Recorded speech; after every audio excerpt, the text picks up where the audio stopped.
Hello, hello, hello, it's Galcron. Welcome, welcome, welcome. We're going to continue with Hercules, journeying into chapter 2 Growing Pains. So, moving forward, we have Alcmene, who's the mommy, who is the mother of Hercules. Alcmene was a mere mortal, only human. Was not unnaturally distressed at having incurred the enmity of a powerful goddess through no fault of her own, which is true. Alcmene, wasn't her fault that Zeus impersonated her husband Amphitryon and got into, the bedroom with her. It's not Alcmene's fault.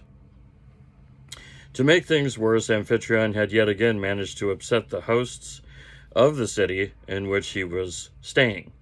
Exiled once more, the couple made their way to Thebes in central Greece. So Thebes is where Hercules was born. We have a stitch. To the left of the Electron Gate are the remains of a house. They say here Amphitryon came to live when exiled from Tiryns, and the rooms of Alcmene are still plainly to be seen among the ruins. Okay, jump back into it. Once settled in her new home, Alcmene decided that her only hope was to abandon the child who had so comprehensively ruined her life, Hercules. And again, I'm not saying it's Alcmene's fault, okay, because it's not. The method she chose was exposure, a process brutally described by one historian as postnatal birth control. That's one way of putting it. In the ancient world, there was no reliable form of birth control, because we're talking 500 BC in Greece. So, unwanted children were common enough. The usual practice was to place these children in a field, a market, or by the city gates, and let anyone who wanted to adopt the child as though it were a stray kitten. Again, this is like 500 BC, somewhere around that time, that era. If not picked up in time, the baby would perish from hunger and exposure to the elements. How Zeus would have reacted to this maltreatment of his offspring is unknown. For, this is important, Hercules' half-sister Athena, the goddess of wisdom, was the first to note this potentially disastrous development. And you gotta remember, Athena, the goddess of wisdom, was known for helping out not only Hercules, which is her half-brother, she's actually known for helping out other half-brothers and half-sisters of hers. Definitely not Poseidon, who's her uncle, and definitely not Ares, which is her half-brother. They hate each other. But say, just as an example, Hercules, she's helped him a lot while he was mere mortal. And, like, for example, Hermes the Swift. He's messenger of the gods, god of trickery and just stuff like that. He helped Perseus, who is the son of Zeus, making Hermes and Perseus half-brothers.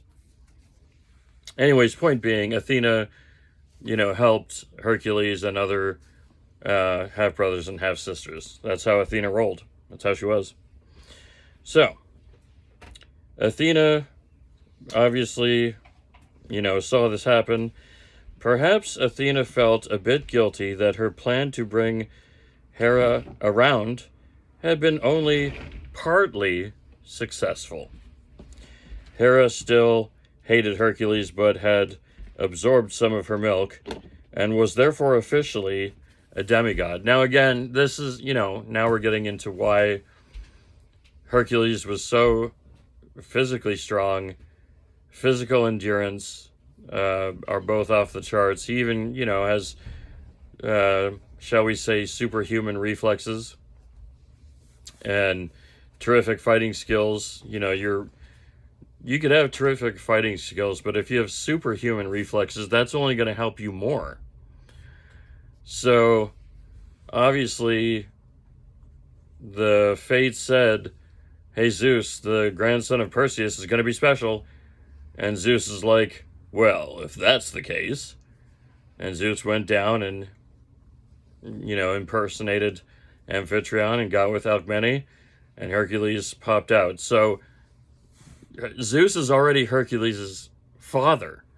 That's the first thing Hercules has going for him. But the second thing that Hercules had going for him was Athena bringing Hercules up as an infant and messing with her stepmom, which is Queen Hera, and Queen Hera breastfed baby Hercules. Well, doing this, this changes things dramatically. His father is already Zeus, king of the gods. Now, he, unbeknownst to Queen Hera, she didn't know it was Hercules. Hercules was breastfed by Queen Hera, queen of the gods. This amplified his strength, endurance, and reflexes, his resistance to injury, let's say, like 100 million times. And later, that's the reason why he was able to be so strong, and the endurance to hold up the celestial firmament, to hold up Uranus, which is the sky. So anyways, and was therefore officially demigod, which again, fine, he's a demigod, okay. Either for this reason or because Athena always had something of a soft spot for rogues with a thuggish streak. I guess that means Hercules. A rogue with a thuggish streak. The goddess was to become something of a mentor to Hercules now and in later years. Yes, Hercules and Athena are half-brother and half-sister. They're both son of Zeus, and then Athena, daughter of Zeus. She retrieved the babe from the field where Alcmene had left him and restored him to his mother, possibly with a salutary warning not to repeat the attempt. About 1,000 years later, a writer called Pausanias wrote the world's first travel guide for the benefit of ancient Roman tourists visiting Greece. Outside Thebes, he directs the attention of the traveler to a field that was still called the Field of Heracles. Still, to this day, where this incident took place, supposedly. From here, another poet takes up the tale of Hercules' boyhood. Here's the stitch. The son of Amphitryon of Argos grew before his mother's eyes like a sapling plant set in a vineyard. He learned his letters from a sleepless mentor, a hero, the son of Apollo, the aged Linus, to bend a bow and shoot arrows at the mark that he learned from Eurytus, a man born to wealth and great domains, and all the tricks and falls of the wrestlers of Argos, and of boxers adroit with the handstrap, and all the cunning inventions and the give and take of fighters that roll upon the ground, which is wrestling. They mean wrestling when they say that. It says give and take fighters that roll upon the ground. What they mean is wrestling, Greco-Roman wrestling, Greek wrestling, Pankariton, or however you say that word, the type of wrestling. All these he learned from a son of Hermes, Autolycus of Phanote. But here's the thing, there was some other people that taught Heracles when he was growing up. It wasn't just one person. It wasn't just the son of Hermes. Again, that would be Hercules' nephew, because Hercules and Hermes are half-brothers. Interestingly, okay, the stitch is done. Interestingly, it was Alcmene, rather than Amphitryon, who selected these tutors, the best that the era could produce. Later, later ages were to see Hercules as a solitary hero who conducted solo missions, which, that is kind of true. However, the ancient Greeks also knew Hercules as no mean general and commander. Well, actually, he was later on. He led actual, platoons, like the Siege of Troy is a good example. He led a platoon of, a small army. I think it was 20 ships. A man who led armies and conquered cities. So there, it says it right there.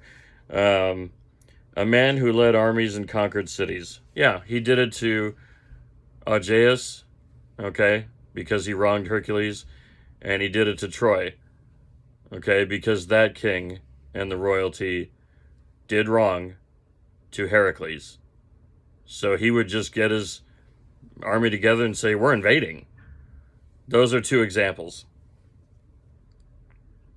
So, these skills Hercules learned from a man called Castor. I think they're talking about just military leadership skills. Who may or may not have been the demigod who today makes up the Castor part of the constellation of Gemini, the twins, the other twin being Pollux. Castor taught Hercules how to marshal a company meaning of the army, a company, measure an advancing squadron of the enemy, and give orders to his own troop of horse. So yeah, a lot of people think, well, Hercules is just this dumb idiot who has big biceps, which is incorrect. He had guile, he was clever, and he had military strategy and leadership skills. And those skills were used often. He led an army on multiple occasions. In other words, Hercules received the typical education of a young, aristocratic male. Okay? Not the education of an aristocrat of his time, because in his day, the universe was too rough and ready for things like formal education and curricula. Hercules' education was that of the later aristocrats who heard his legends declaimed in the theater or to the music of a lyre. Aristocratic Greco-Roman boys had to learn the arts of war, and also the arts of music and poetry, which Heracles did. He learned poetry, he learned literature, even some mathematics skills. Music, he learned how to play the lyre. Sometimes, Hercules surprises people on what he actually knows. It's a common misperception. Well, Hercules just goes and punches the guy out and he's dead. And here he's a military leader. He knows how to play musical instruments. He can read and write stories, poetry. It's kind of, I don't know. Sometimes it could be a little bit surprising. So, they had also to learn the more pragmatic art of estate management. And perhaps this Hercules acquired from his stepfather Amphitryon. Certainly, it was from Amphitryon that Hercules learned that other essential skill of a Greek aristocrat, how to race a chariot. Yes, it is true. He learned how to ride a chariot and run the horses and even race like a stunt car driver today. Back at that time, Hercules would be a stunt chariot racer. Not just going fast, but how to do stunts and everything like that. Even if it was at war and you were on the chariot, so on, so forth. We also learn that Hercules and Amphitryon became close, and Hercules even moved his bed to share a room with his stepfather. Hercules was thus accepted as one of the leaders among the young men of his adoptive city, Thebes. I mean, he was born in Thebes. So we have a stitch. As far as I know, the following is still the custom in Thebes as of 150 AD, when this stitch was written, a boy who must be handsome, strong, and of noble birth is chosen priest of Isthmian, Apollo, for a year. He is called the laurel bearer, for the boys wear laurel wreaths. The laurel was sacred to Apollo. I can't definitely claim that all the laurel bearers follow the custom of dedicating a bronze tripod to the god. In fact, most probably don't, because when I was there, I did not see that many votive tripods, but the wealthier boys certainly dedicate them. The most remarkable, both for its age and for the fame of the person who dedicated it, is a tripod given by Amphitryon on behalf of Hercules after he had worn the laurel. Okay, back to it. We note that all the teachers of Hercules were powerful and feared when in their prime. Now they are aged, and in their declining years they act as tutors to the young hero, who inherits their talents, mixing the different skills together to create within himself the sum of all their abilities. Regrettably, not all the skills were acquired in the same measure, for not even his most powerful advocates ever described Hercules as a scholar and a gentleman. Well, I think it depends on the situation. He was a scholar in certain ways, but with my opinion is, it's more guile and cleverness. Yeah, he was taught some cool stuff. Swordsmanship, wrestling, music, poetry, literature, writing. There's some stuff that he was taught, and he actually could do. Okay? Like, is he going to go into a university and start teaching quantum physics? No. No, he's not. So there's different types of intellect. I mean, he led armies to invade Troy, the first invasion of Troy. Well, in that case, he's a scholar. Yeah, he's someone who knows how to do that and do it successfully, leading an army into Troy and dominating it, taking it completely over. So anyways, the only stringed instrument with which Hercules ever became truly proficient with was the bow, as in bow and arrows. It's kind of funny calling that an instrument. But anyways, this caused great frustration to Linus, the young man's music teacher.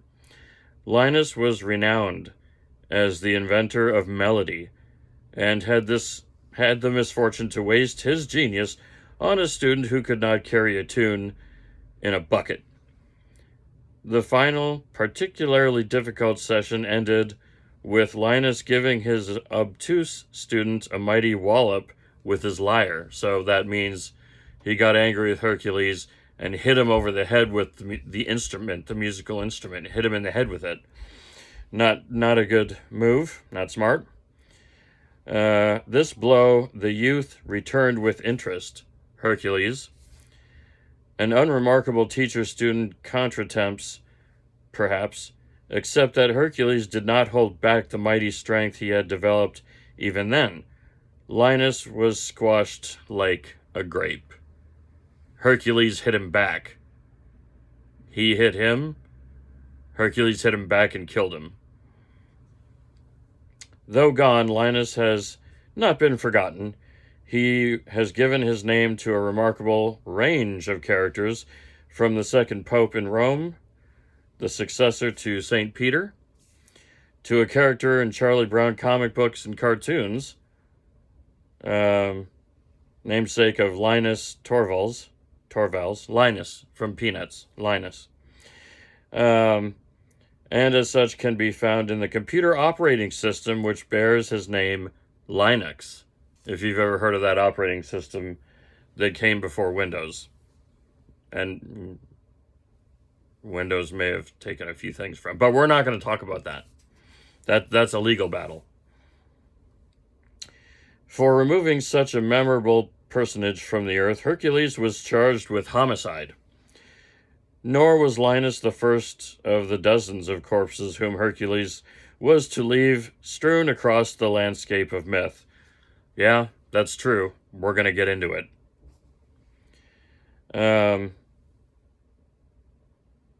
So, there are suggestions that he also killed another of his tutors, though this was assumed to have been an accident. Well, even Linus was an accident. He didn't mean to kill him. He just meant to hit him back. Unfortunately, he's so strong that, Hercules, doesn't know his own strength, and he struck back and killed him. If he was a mere mortal, he would have hit him, and Linus would not die from it. But regardless, Hercules did what he did. At his trial for killing Linus, the young Hercules testified in his own defense, maintaining that he had merely struck back at Linus to defend himself from further abuse. This argument convinced the judges, but it carried less weight with Amphitryon, his stepdad. Hercules' stepfather had worked out that the rapidly diminishing supply of tutors was due less to ill fortune than to his stepson's ill temper. Yeah, that's Hercules. Hercules was a flawed demigod. There are some times that his temper would get the best of him, and even in combat, sometimes he would kind of go into a berserker rage. I don't mean the term literally, because I know berserker rage is for, the Vikings. That's not what I'm actually saying, but yeah, in combat, there were times where, and he gets it from his father, Zeus. Hercules in combat would go kind of, berserker rage nuts in combat and really start trashing the scene. Killing even. I mean, it's war. Let's be honest. Accordingly, Hercules was removed from his highly cultured curriculum and rusticated to a cattle farm. Can you believe that? In the deep countryside, where any damage he might do would be correspondingly limited. So he was cast out. Like, dude, you hit this guy and killed him. And we're going to let you go, but you're going out to the countryside to take care of cattle, so you can't be accidentally killing everybody with your immense strength. The ancient writer Apollodorus summarizes the incident thus. Stitch incoming. Linus was the brother of Orpheus. He came to Thebes and became a Theban, but was slain through being struck with the lyre of Heracles, because after he had received a blow from Linus, Heracles flew into a rage and killed him. When tried for murder, Heracles quoted a law of Rhadamanthus, who laid it down that whoever defends himself against a wrongful aggressor shall go free. Thus, he was acquitted. But fearing he might repeat the deed, Amphitryon, his stepdad, sent him to a cattle farm. Okay, Stitch done. We get back into it. At this time, the young man faced a choice. Apart from killing a tutor or two, he had as yet done nothing with his life. Yet already he was aware that his unnatural strength was a gift from the gods. Given how strength was venerated in heroic Greece, his physical prowess was as good as money in the bank. Added to that, he came from solidly aristocratic stock. Even if one disregarded the reports of his divine parentage, which again, early on it was rumored that he was the son of Zeus, the blood son of Zeus. Later, people really believed it, but we'll get to that later. He had missed out on the chance to become king of Mycenae. He was supposed to be, but Hera screwed that up, and King Eurystheus became king of Mycenae.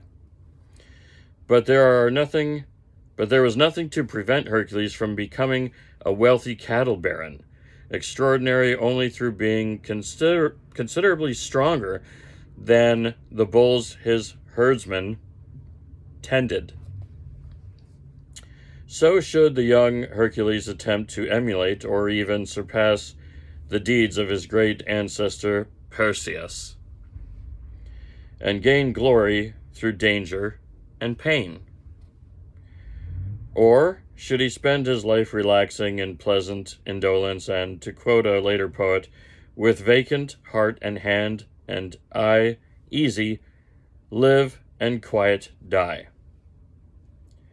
This dilemma took physical form for the young Hercules, okay? Physical form. The tale of what transpired is told by Xenophon, that same man who in 399 BC led the march of the 10,000 in one of the great adventures of Greek military history. In his memoirs, the old general relates the story of the choice of Hercules. Stitch. He, Hercules, took himself to a quiet place and there sat to contemplate, as he pondered which path to take. Go out there and live through strength, conquering, and pain, or the choice to just kick back in the outer countryside with cattle and just kind of hang out and do nothing. Okay, so he saw two women approaching. Okay? Both were of unnaturally large stature, but one was fair and proud. Her limbs were pure, and her eyes were modest. Austere was her figure, and her robe was white. The other was plump and soft from good meals, and makeup emphasized the natural white and pink of her face, and her clothing exaggerated her height and displayed rather than hid her charms. Doe-eyed, she admired herself and her own shadow, before quickly glancing about to see who else might have noticed her. Okay. The first kept her even pace as she approached, but the other pushed past, eager to be there first, and says, Heracles, I see that you, considering which path life, I see that you are, I think they made a mistake here. I see that you are considering which path of life you should take. Befriend me, follow me, and your road will be pleasant and easy. You will never know hardship, and all the sweet things of life will be yours. Forget wars and worries. Your cares will be what choice food or drink you prefer and what sights and sounds most delight you. What touch or perfume most pleases, whose tender love you most enjoy, what bed yields the softest slumbers, and how little effort you need expend to obtain these. Now, you'll never need worry you can't afford your luxuries, or fear that I'll make you win them by straining body and soul in effort. Others will do the work for you, and hold back nothing. Those who follow me have my permission to take whatever they want. On hearing this, Heracles asked, Please tell me, lady, what is your name? She replied, My friends call me Happiness. Yes, you heard that right. My friends call me Happiness. Those who hate me call me Vice. All the while the other had kept up her approach. Now she too spoke. Okay, this is the second woman. I also have come for you, Hercules. I know your parents and have followed your education. It is my hope that you will take the road that leads to me. You will become one who does great and noble things, and in doing them, through my gifts, I too will become more illustrious and honored. Okay? But let not this pleasant introduction deceive you. I intend to talk plainly about the way things are and how the gods have decreed they must be. For the gods have decreed that nothing worthwhile comes to man, but that he works to earn it. To earn the favor of the gods, you must worship the gods. Desiring the love of friends, you must do good for them. And if you want your body to be strong, you must make it the servant of your mind, and train it with effort and sweat. Hearing this, Vice remarked, "You hear what this woman says, Hercules? The road to joy is hard and long. Let me take you down the short and easy path to happiness."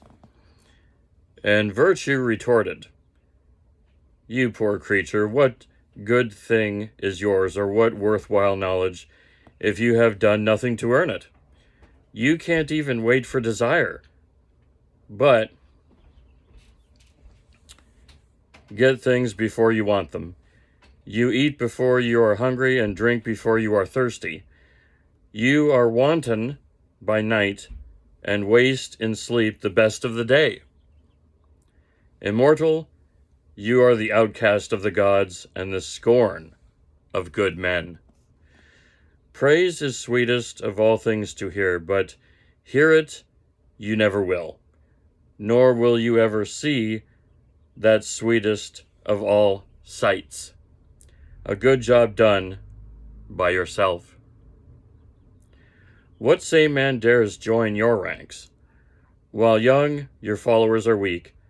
When old, their souls have no foundation. Idle and sleek, they thrive in youth, becoming withered and weary as they journey to old age. Past deeds bring shame, present deeds distress. They burned through pleasure while young, but saved up hardship for their old age. This relates to even now, if you look around. My company is with gods and good men, and they do nothing worthwhile without me. Craftsmen call me a beloved workmate. I faithfully guard the home and protect the servants within, a helper in peace, an ally in war, the best partner of friendship. Come the appointed end, my followers lie not forgotten and dishonored. They live for all time in memory and song. Hercules, son of noble parents, work for me in this way, and genuine happiness will be yours." That's the end of the stitch. Xenophon assumes all of posterity knows which lady Hercules chose to follow. Take a wild guess. If contemporaries were uncertain, 2 incidents in Hercules' 18th year, his position clear. Amphitryon had settled in lands farthest east of that part of Greece dominated by Thebes, an area adjacent to the little kingdom of Thespis, and hard against the Cithaeron mountain range, which later formed the natural border between Athens and Thebes, or between Attica and Boeotia, to give these territories their proper names. So,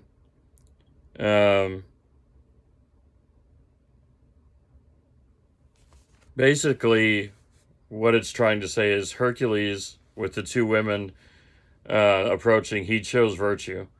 So, basically, one woman you could choose and represent, do nothing at all, and you're just happiness, it's happiness and virtue. So if you chose happiness, you'll just hang out with your cattle, you'll get a wife, you'll drink whatever wine you want, and you'll marry a woman, and, you'll eat good food, and then that's it. If you chose the other woman, which was virtue, what she's saying is, like, you'll work hard, but you'll have the honor of it. You'll have the glory of it. Every great deed you do, whatever work you do, like she wasn't just saying go kill things, monsters, or people. That's not the point. The point was you can actually have a hard life, but the rewards of virtue will be way more than just happiness. Yeah, there'll be some struggles, some hardships, but virtue is saying you'll have accomplished so much more. Everyone's going to love you more, okay? The reward will be light years greater by choosing virtue instead of just happiness and doing almost nothing. So Hercules was faced with these two women, the embodiment of happiness and virtue, and Hercules himself was like, please, I'm going to choose virtue, even though there's going to be hardships. And everyone, almost everyone, I would say, has had hardships in life. I don't know about everyone, but almost everyone has had something happen of a hardship.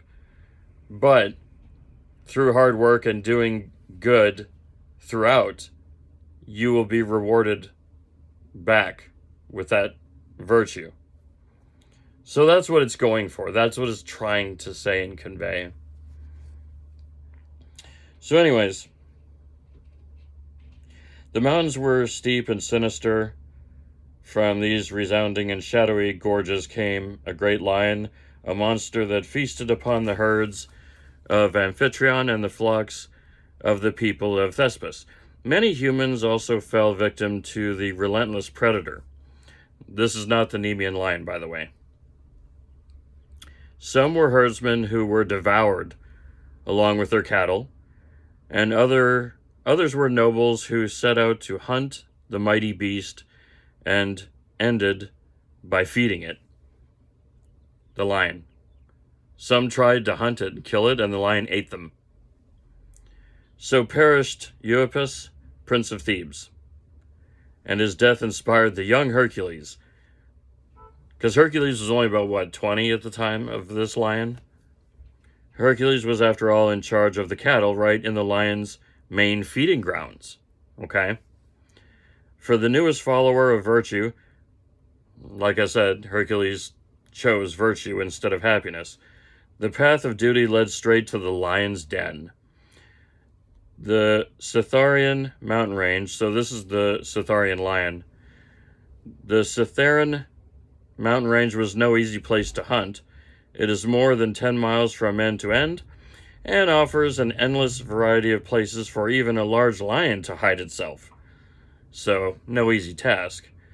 For his expedition, Hercules needed a base closer to the mountains than his home ranch, that he obtained by taking up residence with the king of Thespis. At this time, the king of Thespis was better known than the young Hercules, though as a lover, not a fighter. Through prodigious overachievement in his given area of endeavor, the Thespian king had produced not 1, not 10, but 50, that's 50, 50 daughters of nubile age. Perhaps so substantial a contribution to the population of heroic Greece had given the king an interest in eugenics, for he came up with a cunning plan. While the alleged son of Amphitryon's his stepdad, his adoptive father, if you will, was currently unknown for anything apart from his ambition to take down a murderous lion, Hercules. The young Hercules was already an impressive sight. He stood 4 cubits and a foot tall in his sandals, and was so muscular that at first glance he appeared small of stature. He was, incidentally, a blonde. This we discover from a brief reference in Euripides to the lion-skin helmet of Hercules hiding his yellow hair. That's interesting, because Hercules is always portrayed with black hair or maybe a dark brown hair, and they're saying Hercules is blonde. That's a little strange. Therefore, when the king of Thespis suggested to Hercules that his elder daughter might keep the hero company at night after each long day of hunting. Both Hercules and daughter endorsed the idea. Eventually, Hercules got the lion, though the story of the actual takedown is lost. I mean, he killed the lion and skinned it, but apparently there's not much detail on this particular fight and this particular lion. The event might have been a ferocious hand-to-fang encounter, though this need not necessarily have been so. As well as being skilled at fighting at close quarters, Hercules was a dab hand with a javelin and unequaled as an archer, bow and arrow. But most probably that the deed was done with the blunt instrument which became Hercules' trademark, his club. So, our hero's hunt took him to Mount Helicon, the most distinguished of all the peaks in the Cithaeron range.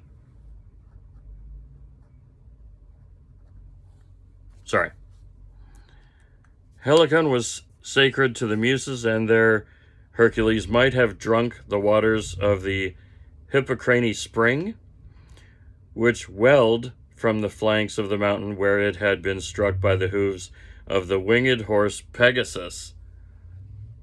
The horse with wings, Pegasus. On that mountain, Hercules found a tough, gnarled olive tree with wood of singular hardness. Hercules, with his bare hands, uprooted the tree and fashioned it into a club.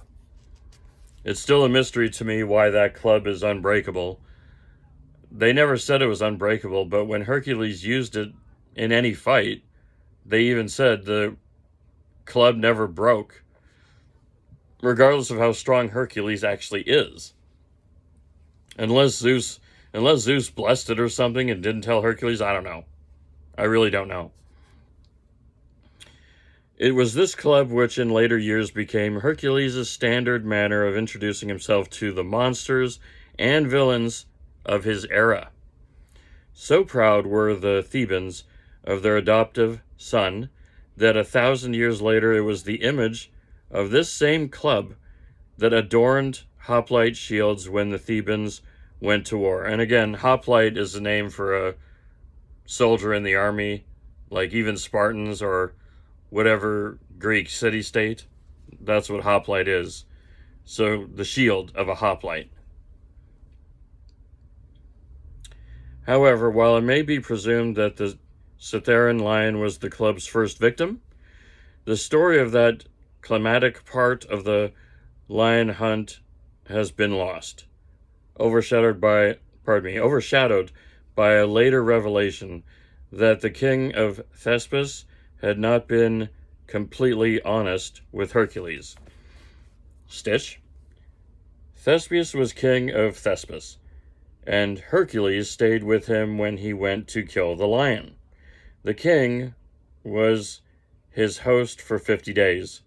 Every night after Hercules returned from the hunt, Thespius sent one of his daughters to sleep with him. He was eager that his daughters should have children by Hercules, and Hercules thought that he was sleeping with the same girl, but actually had sex with all 50. 48 got pregnant. One went in and did it and did not get pregnant. And number 50 did not go in at all. She was too shy. For whatever reason, she didn't go. This deception is somewhat more credible when we recall that among the Greco-Roman peoples who heard the legend, nice girls did it with the lights off. In fact, the poet Martial, writing in the Roman imperial era, complained of a girlfriend who was up for anything, anywhere, so long as her boyfriend couldn't see it happening. So, that's just funny. So between days spent trekking through the mountains and dark evenings of passion, hunting, Hercules may have been startled by the initiative and enduring enthusiasm of his paramour, but he lacked the energy to explore the matter further because of all the, all the hunting he's been doing. In fact, the king was successful beyond his wildest dream, for so mightily did Hercules rise to the challenge that he left behind 50 pregnant ex-girlfriends. Again, the truth is 48. These children became founder members of a tribe known as the Heraclidae. Those, very numerous, descendants of Hercules who were later to sweep across the Peloponnese and forever end the struggle between the Pelopids and Perseids in the latter's favor. The impregnation of 50 girls and 50 knights, while engaged in an arduous hunt for a monster lion during the days, was referred to by later Greeks as the 13th labor of Hercules. if you can believe it. The 13th labor was, hey, while he was hunting the Centaurian lion, it was 50 women in 50 days. Okay. If you say so. I'm like, all right. The 13th labor. Technically, of course, it was the 0th labor, but while the Greeks had no shortage of nitpicking pedants, they lacked the concept of 0 as a number. Therefore, that's true, by the way. Therefore, they had to tack this initial feat to the end of the sequence. To the Greeks of this day, his feats in Cithaeron had made Hercules a man to watch, especially by the fathers of teenage daughters. Well, I'm not surprised on that one. I don't blame the fathers of daughters. If you know Hercules, did this with 50, 20-year-old women in 50 days, in 50 nights, basically. Well, all the fathers who have daughters are going to be like, dude, my daughter is not going anywhere near Hercules. They're going to be like, no. How about no? Because they know what's going to happen. So, anyways, that's going to an end for this chapter. Thank you for watching, and we will pick it up next time. So, this is Galacron signing off. Thank you, everyone, for watching.